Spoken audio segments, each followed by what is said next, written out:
Every school has that one kid who is super talented at something random. At this one school, his name was Marcus, and he was amazing at flipping water bottles, but not the normal way. He was able to flip these water bottles and have them land on their cap on crazy surfaces, like the edge of a chalkboard. Watch this. Nice. He made it look so effortless that this one kid in his class wanted to try it for himself. It was study hall, very quiet, and he's sitting there.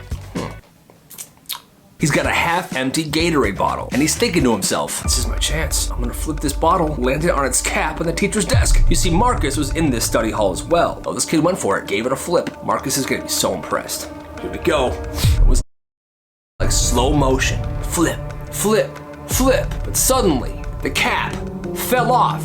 He didn't tighten it enough.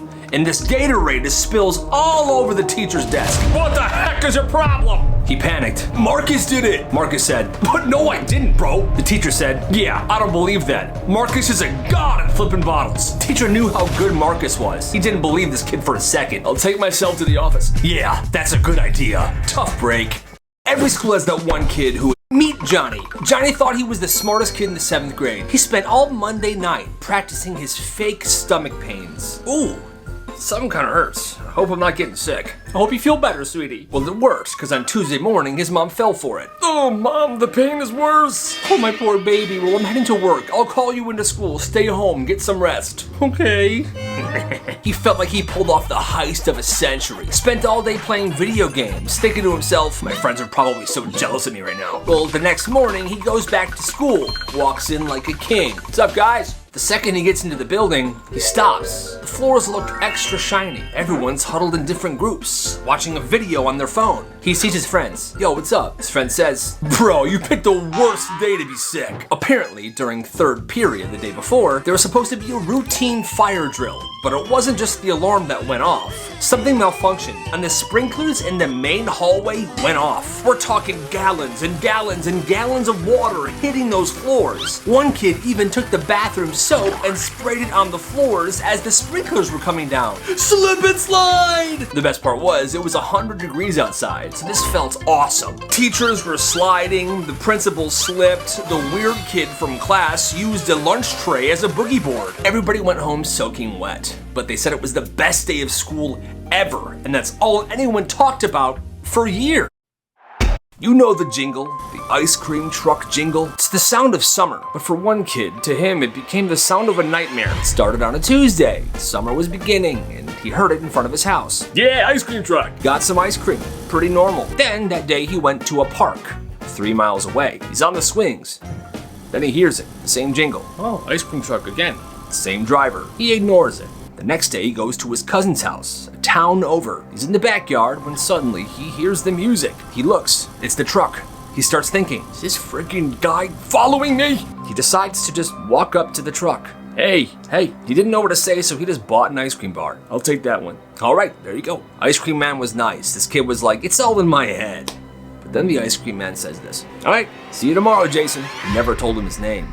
And the next day, the ice cream truck showed up outside the mall that he was at. For the rest of the summer, he was so tweaked out, he stayed in his house. That's actually really creepy. You know the jingle, the ice. Every kid has a moving out phase. On this day, this kid's mom was yelling at him, telling him to clean his room, eat his broccoli, normal stuff. But he got fed up. Fine, if my room is so messy, I'm moving out. And he expected his mom to cry and be like, no, don't move out, I'm so sorry. The mom just said, okay. The suitcase is in the attic. Suddenly, she called his bluff. Okay, I'm gonna go get it. He knows she called his bluff, but he wants to see how far he can take it, so he starts packing. Then suddenly, the mom is helping him pack. Oh, don't forget your toothbrush, honey. I'll even drive you to the end of the street if you want. I'll pack you a sandwich too, so you don't starve tonight. No, it's fine, I'll walk. Now, 5 minutes later, this kid's standing at the edge of the driveway with his suitcase full of random stuff his mom helped him pack. His mom locked the front door, closed the garage. Kid begins to walk away, hoping that they're watching him, hoping they'll beg for him to come back. But they don't. So he turns around, knocks on the door. Oh, hi, sweetie. Did you forget something? I don't want to move out, Mom. I'll clean my room. The room gets cleaned in record time. Has this ever happened to any of you guys? Every kid has a moving out phase. On this day, this kid's mom was yelling at him, telling him to clean his room, eat his broccoli, normal stuff. But he got fed up. Fine, if my room is so messy, I'm moving out. And he expected his mom to Every neighborhood has that one house, yard where baseballs, frisbees, and dog toys go to die. The guy who lived there is creepy, angry, staring through the windows. Hey, go get the ball. Let's just go inside. Just like that, most kids accept the loss and they go buy a new one. But this one kid, he saw a gap in the market. What's up? He memorized the perimeter of this fenced yard. He knew the holes, the gaps, and he bought a very long pole. He has a 10-foot pole with a high grip claw at the end of it, and he started an extraction service. He pulls up with his bike and the pole like it's a jousting stick. All right, what is it? Baseball? Frisbee? It's my dog's favorite beaver toy. Okay. Do you know where it is? No. That's fine. I'll use my drone. He had a drone with a camera so he could see above the yard to where the thing that needs to be extracted is, and then he would get to work. Okay, it's at this corner right here. I have the pole. Go through the gap. Is he watching? No.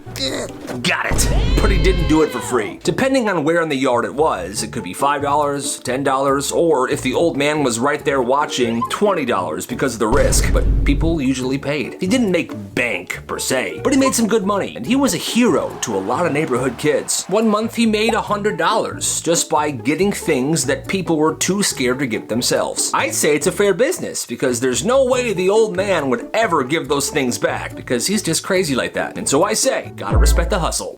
Most teachers have a confiscation drawer, usually full of phones, gum, fidget spinners, but this one teacher had a crazy policy. If it's on your desk and it's not a pencil or your work, it's mine until June. She wasn't joking, she was basically like a frickin' pirate, and her desk was the treasure chest, baby. By May, her desk would look like a mix between a museum and a flea market. Stuff everywhere. She had a stack of rare Pokemon cards, a half-finished crochet project from a student trying to make a hat during a test. There were some lucky rocks, and I kid you not, a waffle maker. On the last day of school, everyone would line up. This is to get their stuff back, or at least they hope. But this teacher, see, she didn't just hand it over. Everything on the desk is up for auction. You see, all year, she had been tracking these classroom points. Points you would get from doing well on tests, doing well on homework, good behavior. And at the end of the year, for this auction, that was the only currency that she wanted. Well, the kid who owned the waffle maker only had 50 points. The straight A kid had 500 points. Yeah, I want the waffle maker. Oh man. But there was a bidding war. So I wanted 150 points, 200 points. At the end of the day, pretty much everyone walked away with something that wasn't theirs to begin with. And honestly, that sounds kind of fun. If I were in that class, I would rack up those points as much as I could,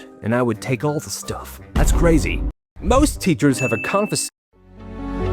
They wanted a legendary senior prank, so they snuck to the football field at midnight with a gallon of chemicals, and their plan was to spell